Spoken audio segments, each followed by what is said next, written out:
Bendecidos en Cristo siempre bendecidos. ¿Qué tal, gente linda de Creyendo en Cristo? Estamos compartiendo el Evangelio de Juan, ya avanzando en el capítulo número 14. Para la presente meditación, el título de nuestra lección será Cristo Jesús, el Consolador. Recordemos, estamos haciendo un perfil acerca de la persona de Cristo y cómo nos lo presenta el evangelista de Juan, ¿no? El Evangelio de Juan. La meditación que tenemos para el día de hoy tendría que ver con este tema, hallando consuelo divino en tiempos de crisis humanas. Hallando consuelo divino en tiempos de crisis. Esto sería como estrategias divinas para tiempos de aflicción. Y hablando, más que nada, como venimos hablando, acerca del creyente, ¿no? Estamos creyendo en Cristo. Esto es más que nada para los creyentes. Estos capítulos de Juan, es decir, del capítulo 13 al capítulo 17, vienen a registrar las palabras de alguien que ya está por dejar este mundo. Al mejor estilo de los patriarcas en el antiguo pacto, ¿no? Abraham, Isaac y Jacob, allí en el libro de Génesis, y del mismo legislador, en Moisés, hablando del que registró, ¿no? la voluntad de Dios, allí en el libro de Deuteronomio, en el último libro de la ley, ¿no? O al estilo del sabio Salomón que también escribió el libro de Eclesiastés, que serían como las últimas reflexiones, quienes antes de dejar este mundo dieron un mensaje final, en especial al pueblo de Israel.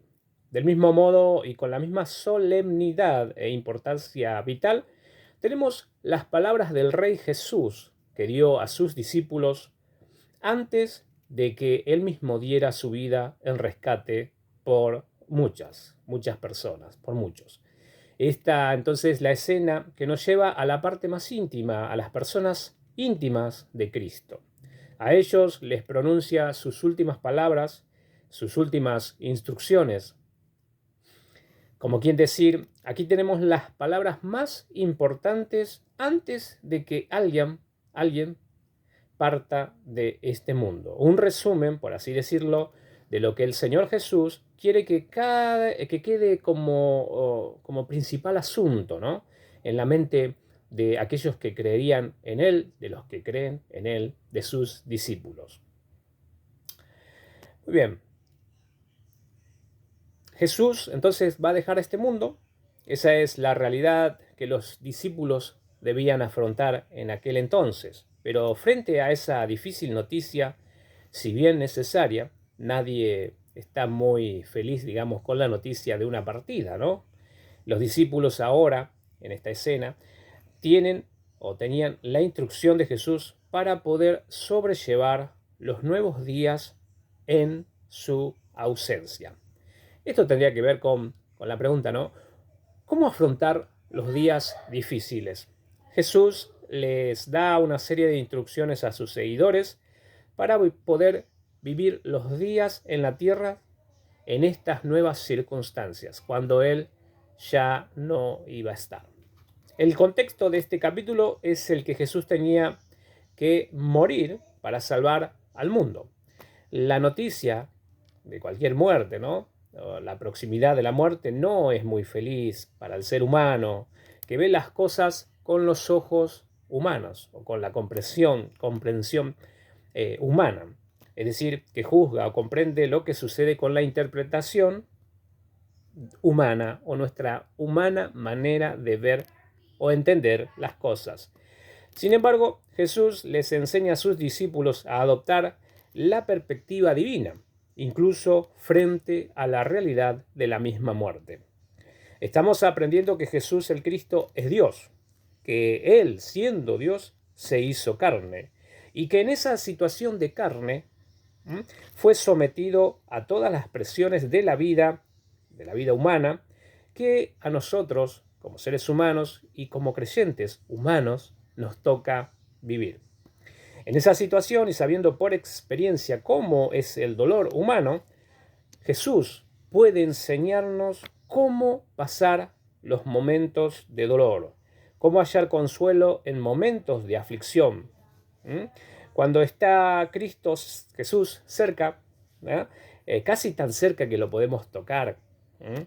Es una hermosa experiencia para los creyentes. Esto está bueno, ¿no? La experiencia de la vida cristiana, que Jesús parece que está cerca, al lado nuestro.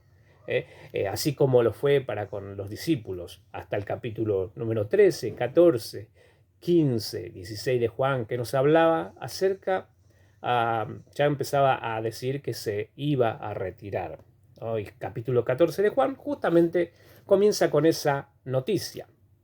¿Mm? Cuando Cristo Jesús está cerca es una cuestión, pero cuando lo sentimos lejos, cuando viene la crisis y nos parece como que Jesús se fue, como que Él no está tan cerca como antes, cuando no sentimos su presencia tan cerca como lo sentíamos antes. Aquí es cuando la instrucción de Jesús se hace más pertinente para el que está creyendo en Jesucristo. Entonces, en primer lugar, y lo vamos a dividir así al capítulo en 5 partes, del verso 1 al verso 6, vamos a hallar consuelo en la segunda venida de Cristo. Del verso 7 al verso 11 podemos hallar consuelo al ver a Cristo. Del verso 12 al verso 14 de este capítulo 14 podemos hallar consuelo en la oración. Y en cuarto punto, del verso 15 al verso 25 podemos hallar consuelo en la persona del Espíritu Santo. Y como último punto, del verso 26 al verso 31 de nuestro capítulo 14 de Juan, podemos hallar consuelo en la paz de Dios. Entonces, en primer lugar, vamos a considerar hallar consuelo en la segunda venida de Cristo, verso 1 al verso 6 del capítulo 14 del Evangelio según San Juan. Esto es mirar al cielo. Estamos afligidos, estamos preocupados. ¿Qué podemos hacer? Mirar al cielo. Algo que el mismo salmista había decidido hacer. Alzaré mis ojos a los montes. ¿De dónde vendrá mi socorro? Y veía más allá de los montes, de la realidad humana, de lo que se levantaba contra la perspectiva o estabilidad emocional, circunstancial del ser humano. Y veía más allá y decía, mi socorro viene de más arriba, del Señor. Bien, para los momentos de crisis en el camino de la fe de Jesús que le toca a cualquier creyente, ¿no? La instrucción de Cristo es aprender a mirar a Dios. Arriba está la respuesta. El consuelo para los tiempos de crisis está en el cielo, está en Dios, está donde está Cristo Jesús. Y ese Cristo no solo es el que se fue, no solo es el que está en el trono al lado de Dios Padre hoy, ¿no?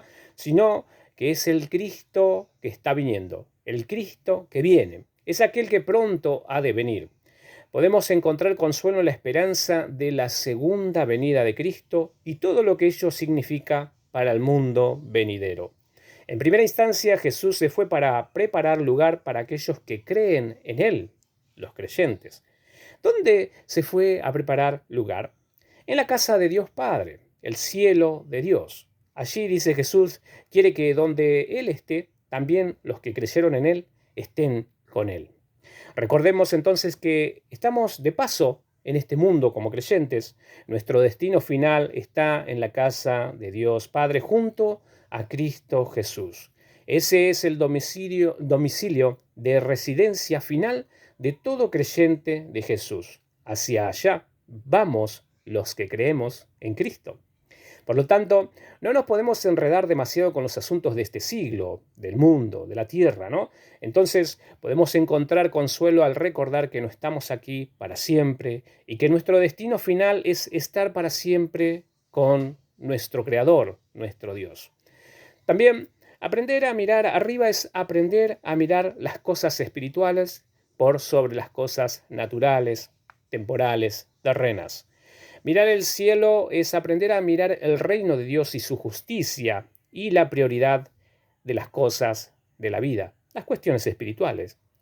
Es la cuestión espiritual, es la cuestión de los intereses de Dios. Podemos encontrar consuelo también en aprender a poner prioridad en los intereses de Dios por sobre nuestros propios intereses humanos. Ahora, ¿cómo podemos estar seguros de que realmente entraremos a la casa de Dios el Padre? La fe en Jesús, por causa de haber creído que Él es quien dijo ser, es decir, el Dios que se hizo hombre, que además hizo lo que dijo que iría a hacer, morir por aquellos que han de creer en Él, y que hace actualmente lo que dijo que haría, preparar un lugar en la casa de Dios el Padre para los que creen en Él. Y también esto significa que hará aquello que dijo que habría de hacer, es decir, vendrá a buscar a aquellos que creen en Él. Mientras tanto, en nuestra espera cristiana, vivimos para la gloria de Dios en este mundo. Vivimos como peregrinos y extranjeros que van rumbo a su ciudad celestial, su destino final. Bien, en segundo lugar, podemos hallar consuelo al ver a Cristo, del verso 7 al verso 11 del capítulo 14. Mirar a Cristo. En tiempos de crisis, también podemos aprender a encontrar consuelo al aprender a ver a Cristo Jesús. Recordemos lo que estamos aprendiendo en nuestro meditar de Juan, que ver a Cristo significa también ver a Dios, Dios el Padre. Ver el rostro de Dios siempre trae felicidad de la vida. Así dice el Señor Jesucristo en Mateo capítulo 5, verso 12. Felices los de corazón limpio, porque ellos verán a Dios. Esto lo podemos ver allí también en la ley de Moisés, en el cuarto libro, Números, capítulo 6, verso 24 al 26. La manera de aquietar nuestro estado turbulento emocional en situaciones de crisis es aprender a creer completamente en Jesús. Él dijo, no se turbe sus corazones, crean en Dios, crean también en mí. Capítulo 14, verso 1. Aprender a desarrollar la tranquilidad de tener de nuestro lado al Creador de todas las cosas, al Juez de la tierra, al soberano Rey del universo, a quien orquesta todo el devenir de la historia, a quien está haciendo que las cosas marchen hacia su consumación final. Aprender a verlo a Él. Ese conocer es tener experiencias de vida con Dios. La vida, como sabemos, tiene momentos de alegría, pero también momentos de sufrimiento. Dios quiere ser conocido en cada experiencia de la vida del creyente.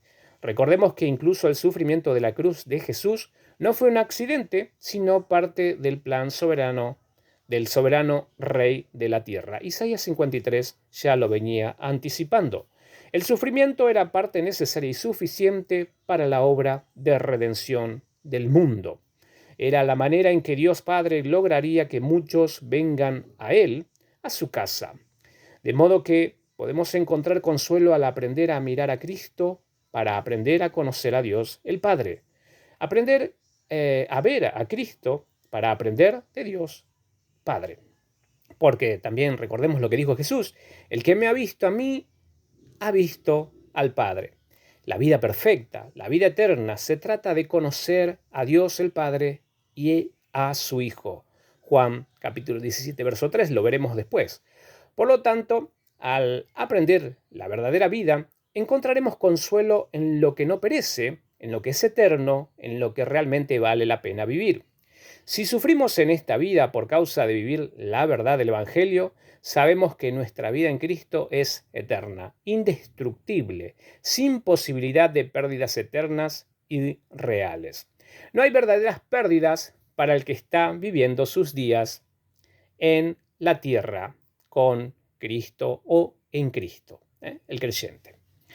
Bien, en tercer lugar, del verso 12 al verso 14, podemos hallar consuelo en la oración, es decir, orar a Dios. En tiempos de aflicción, de incertidumbre, de dolor, de angustia, de crisis, podemos hallar consuelo al hablar con Dios. Hablo del creyente. Al hablar con el Creador de todas las cosas, al hablar con el dueño del mundo, al hablar con el Rey del universo, el soberano, el que gobierna todas las cosas, podemos encontrar consuelo al orar, al hablar con Dios. ¿Hemos notado con quién estamos hablando cuando oramos? Como creyente hablo, ¿no? ¿Nos hemos puesto a pensar? Se trata de la persona más excelsa y extravagante que jamás haya existido en el universo y en la historia. ¿Qué sensación tenemos cuando hablamos con alguna celebridad de este siglo? ¿Qué expectativas podemos tener cuando hablamos con alguna persona que tiene mucha influencia en el mundo? ¿Qué será que se siente hablar cara a cara con un presidente de alguna nación, con un gobernador de alguna provincia, algún estado importante, con alguien poderoso, con alguien influyente?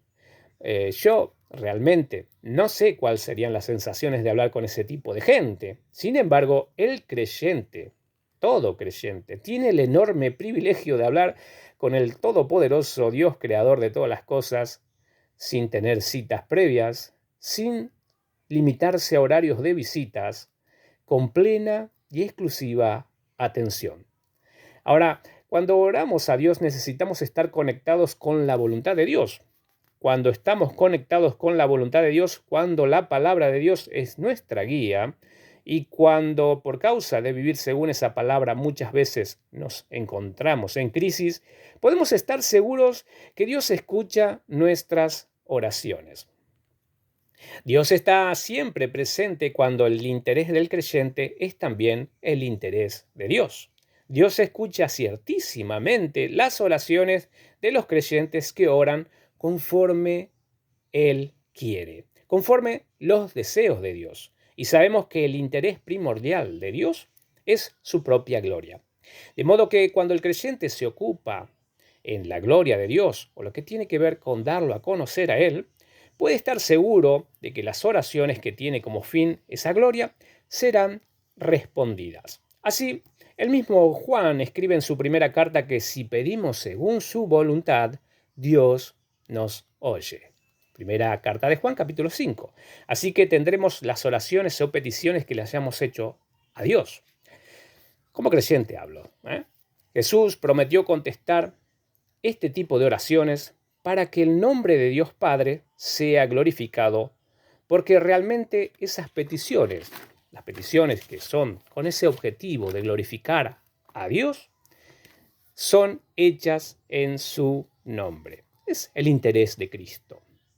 Es decir, como si el mismo Jesús lo estuviera pidiendo, pero esta ocasión por medio de cada uno de los creyentes. Está escrito respecto de las peticiones que el Hijo de Dios, Jesucristo, hace a Dios el Padre, de la siguiente manera, el Salmo 2, verso 8, pídeme y te daré por herencia las naciones.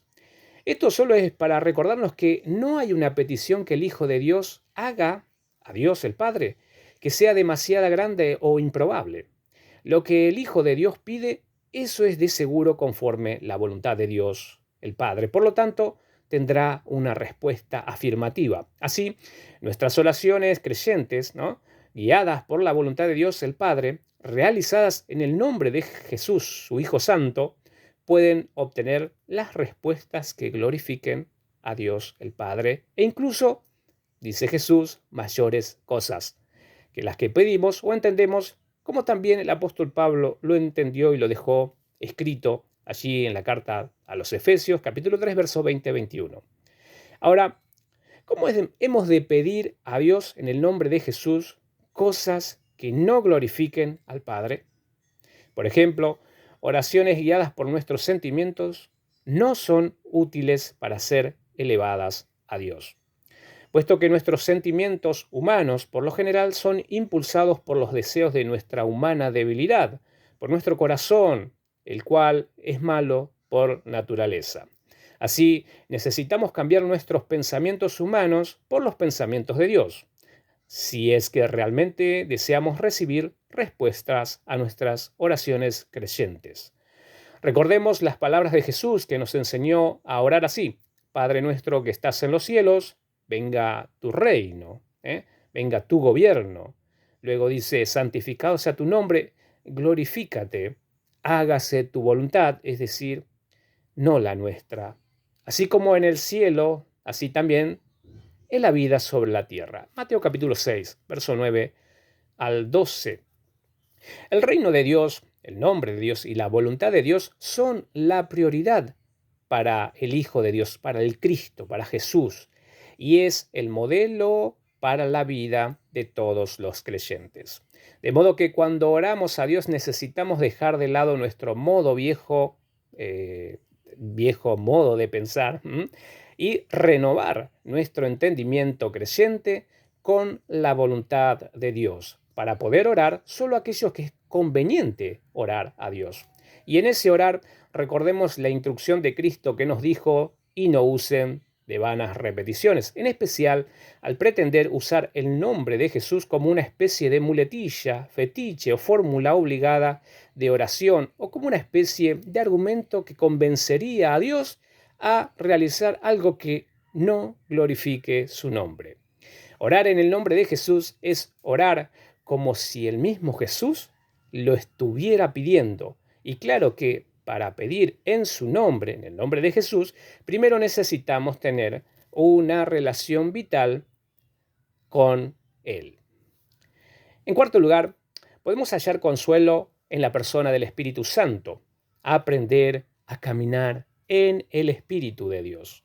Verso 15 al 25, Verso 15 al 25 del capítulo 14 de Juan. En tiempos de angustia, de aflicción o crisis en el camino de la fe de Jesús, habló para el creyente, podemos aprender a hallar consuelo en la persona divina del Espíritu Santo. El Espíritu Santo está para ayudarnos en el camino de la nueva vida en la fe de Jesús. Jesús le llama el Consolador. El Consolador es una especie de abogado defensor que viene al lado del creyente para asistirle en la gestión de vida de Cristo sobre la tierra.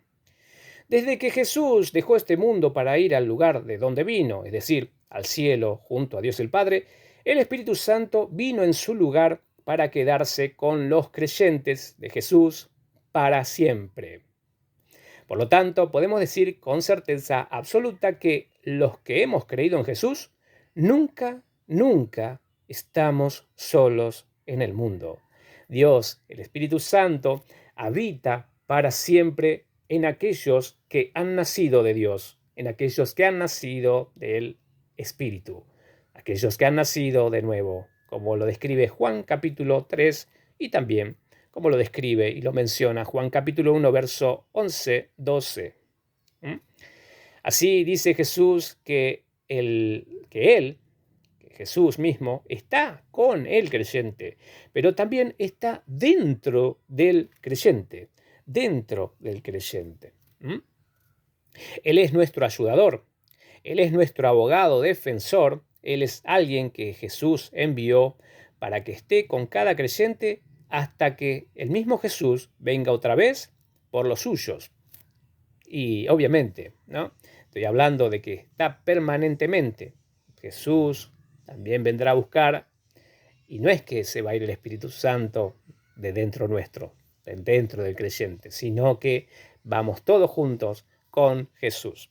De ahí que fuera necesario que Jesús regrese a su lugar en los cielos y que diera paso a la gestión divina de la persona del Espíritu Santo de Dios. Ahora, notemos que este Espíritu Santo de Dios es uno igual que Jesús, es del mismo tipo, es otro consolador, así como lo es Cristo.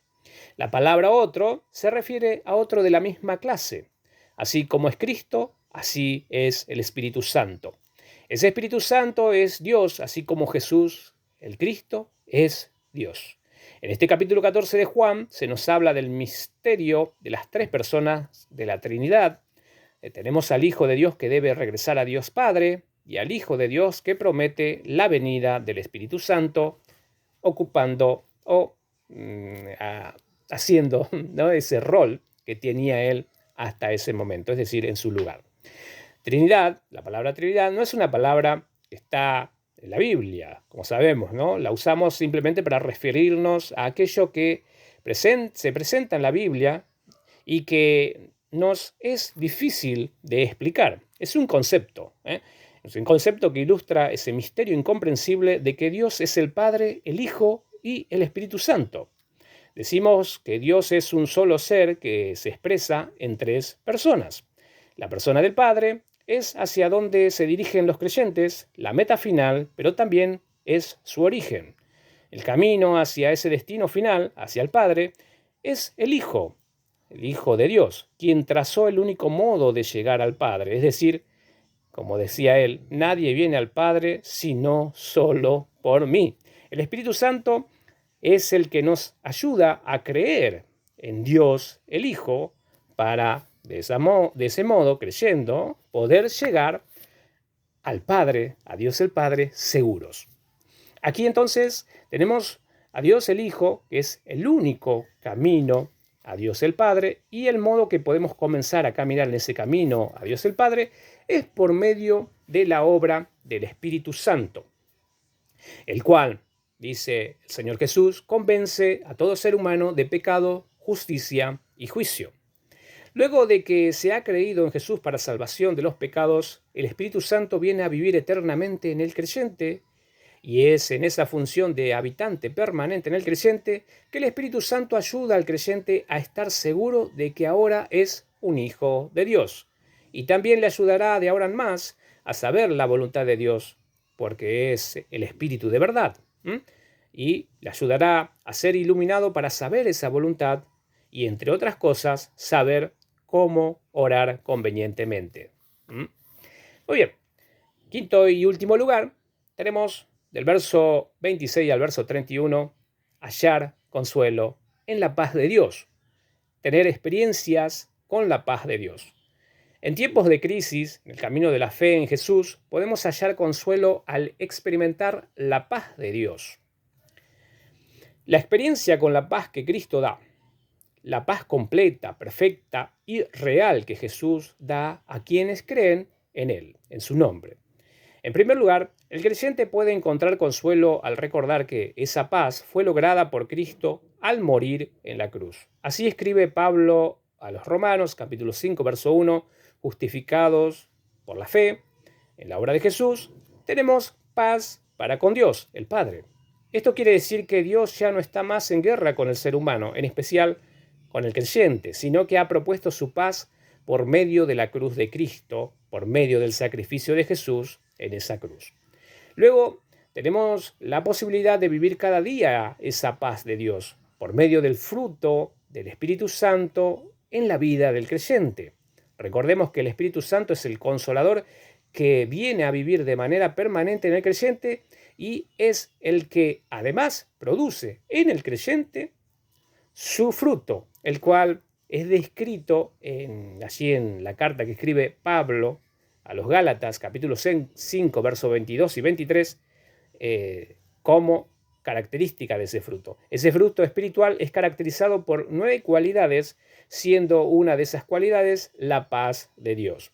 Dice la instrucción apostólica que el fruto del Espíritu es amor, gozo, paz, paciencia, bondad, fidelidad, benignidad, mansedumbre y templanza o dominio propio.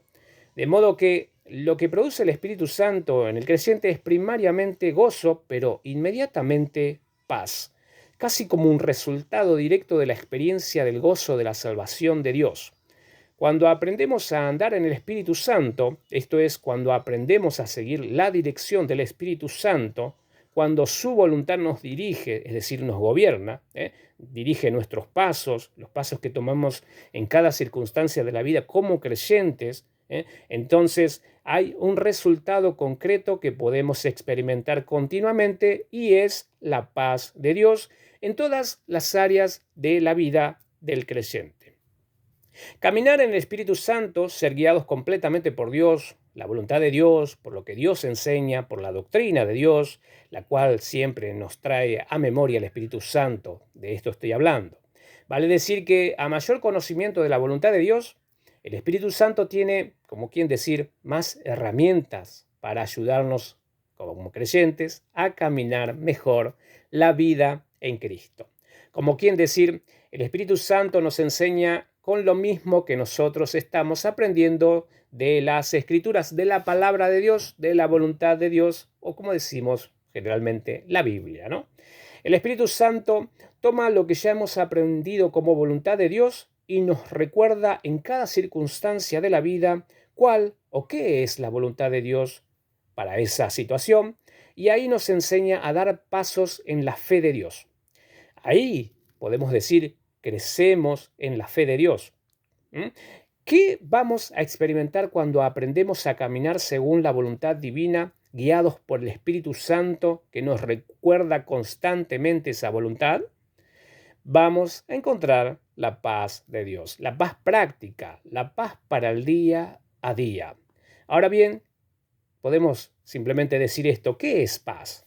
Paz es, por un lado, un estado de bienestar general para la persona que cree en Jesús.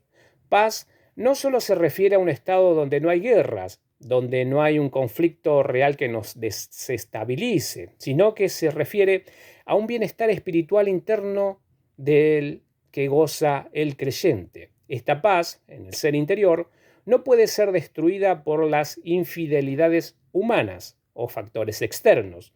La persona interna del creyente está en paz con Dios continuamente y disfruta de ese estado de paz. De modo que en contextos de aflicción, de turbación, de aflicción, Jesús nos da su paz.